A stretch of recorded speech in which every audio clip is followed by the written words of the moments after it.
joined in the rescue mission, following him into the stairway that would save them all. As soon as I got into the stairwell, you heard creaking of metal, and you just knew that the building was coming down. It was so loud. That's when the building began to shake again. And you knew exactly what was going on this time. There was no doubt, because you heard the floors landing one on top of the other. You could actually hear the floors hitting one another. Boom, boom, boom, boom. And as it fell, it got faster. Every time a floor hit another floor, it would not only make a noise, but it would cause tremendous vibration. So we're being bounced up and down off the floor, hearing this collapse coming closer and closer. Mickey Cross was caught on the second floor. My helmet started flying off my head. I had forgotten to snap my helmet. So I grabbed my helmet. I guess instinctually I just pulled myself down into the corner. The collapse of the North Tower created a massive rush of air.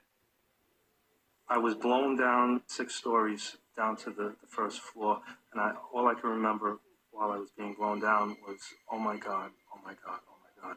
There wasn't any time to think about anything. The 110-story tower disintegrated in just 10 seconds. It was that fast, yet for me it was kind of slow motion too at the same time. And I remember thinking to myself, I said, oh shit, this is it, we didn't make it.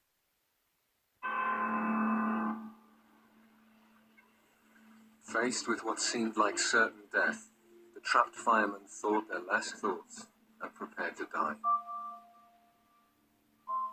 In those 10 seconds, I was like, well, I'm 33. What have I done with my life? Worked almost all the time. My wife is going to, be a widow now. And I pretty much saw myself. Pretty much saw my funeral. I saw everybody at the wake at my funeral. And my parents and family there. You think about everything, I guess, that you haven't done in your life. And you realize that, is this it? Or are you going to make it out of here? And I was just too young, and I have too much more to do with my life than for this to be it. I thought I was going to be dead in a few seconds. And I remember feeling, I hope this is fast. Because I had a fear of being trapped, like say with a broken back or severely injured, and still being conscious and alive. It was strange, but I was at peace when the collapse actually started. So whatever was going to happen now is going to happen. And I hope it doesn't hurt too much, but the fear was gone. The collapse of the North Tower killed over 1,300 people trapped inside the building. But some of the concrete walls encasing Stairway B had remained intact, and enclosed within them, 14 people were still alive. As they opened their eyes, it seemed as if a miracle had happened. I could hear Mike. I could hear him groaning. I could hear him called out to me. I called out to him. So I knew he was alive. From the neck up, I seemed okay, but everything else was just like pins and needles. I mean, I was slapping my leg. I'm watching my arm hit my leg, but I can't feel it. I had my flashlight on my side, and I looked at my hands and looked at myself to see if I was bleeding or anything anywhere. When he heard noises around him, Captain J. Jonas realized he too had somehow survived the disaster. I wanted to know who was still alive. And I started calling them out by name. My guys, I says, Billy. All of a sudden I heard this voice. I heard Captain Jonas. He goes, Billy, are you there? And he had been right behind me. I said, yeah, I'm here. The entire Ladder 6 crew and Josephine Harris had survived inside a dark and dust-filled cavity within the collapsed shell of Stairway B. This miracle initially baffled the experts, but now they offer a tentative explanation.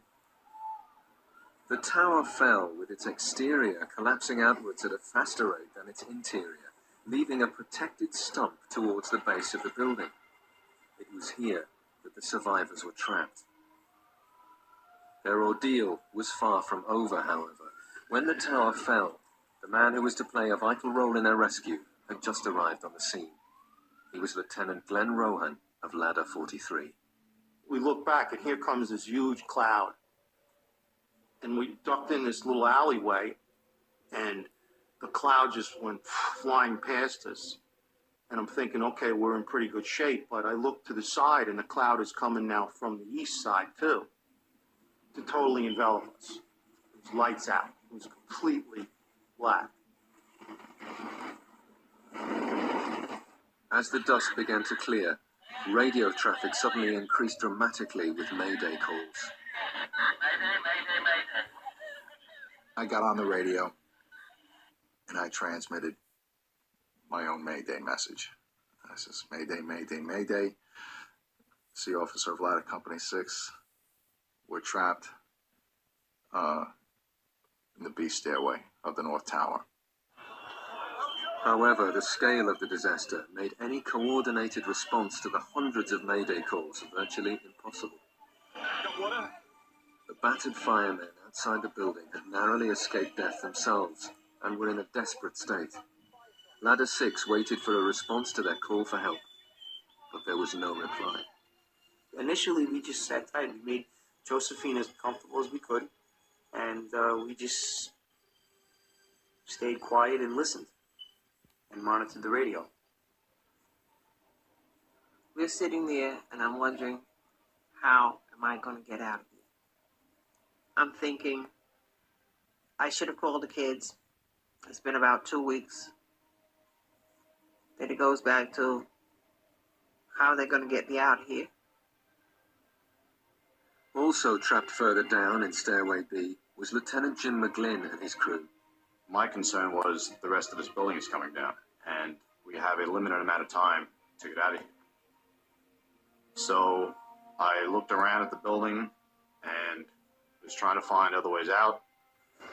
Lieutenant McGlynn was talking to us, and he's like, guys, can you see my light? So we said, we can hear you, we can see a light, but there is no way out of here. We were in just a tight little teepee concrete vault. Another survivor was Mickey Cross. Trapped alone on a ledge, away from the others, he was even more confused about the disaster he'd miraculously lived through. I had the thought on occasion that, okay, wake up now. I was in a dream, that this was a nightmare. And I said, okay, I want to wake up now. I want to go downstairs and have a cup of coffee with the guys in the firehouse and shoot the breeze. Because this can't be real. This can't be happening. By 11:30 a.m., the survivors had been trapped for an hour in the smoking remains of Stairway B under a pyramid of 50 feet of twisted steel and concrete.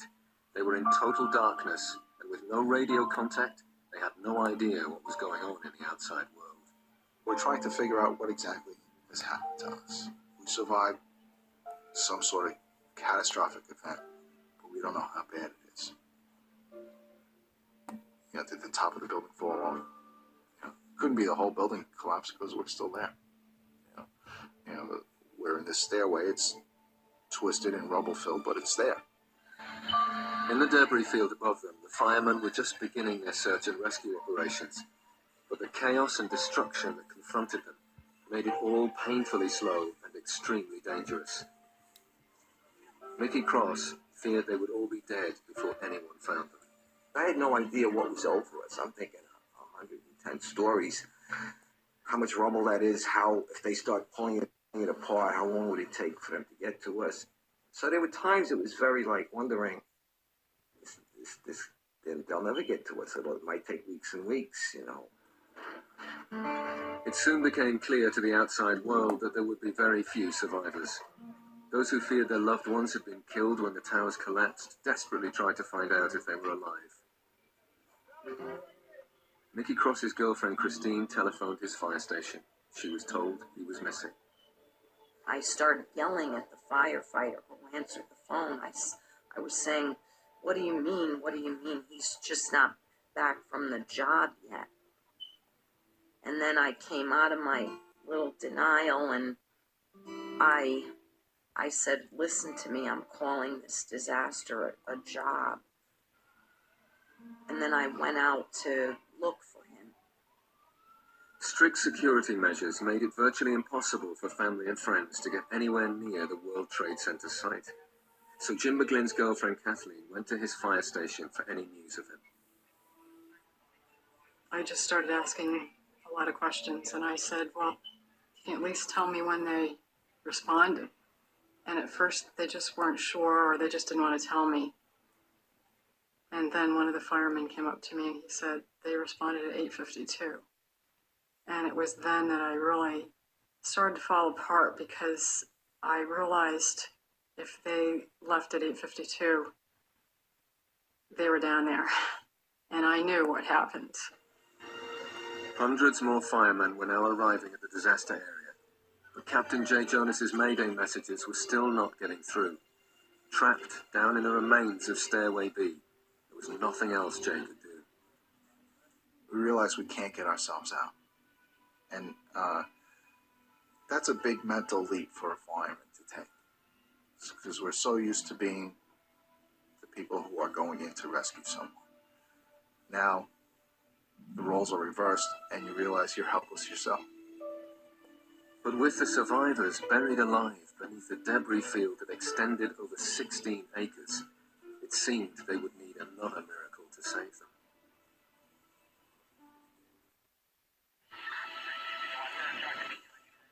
It was midday on 9/11, and in the chaos and confusion, Captain Jay Jonas's Mayday messages were still not being received. The firemen had no idea there was a pocket of survivors nearby. Then Jay again tries to make radio contact. Unexpectedly, this time his call is picked up. One of the officers coordinating rescue operations is Chief Nick Visconti. He responds to Jay Jonas's Mayday call. Operation Ladder 6. All units stand by. Operation Ladder 6. I got a radio transmission from Nick Visconti. I heard Operations Post to Ladder 6. Operations Post to Ladder 6. This is Jay, where are you? Okay, 10-4. North Tower, stairwell B isn't going on the second floor. But the location Jay gave was unbelievable to them.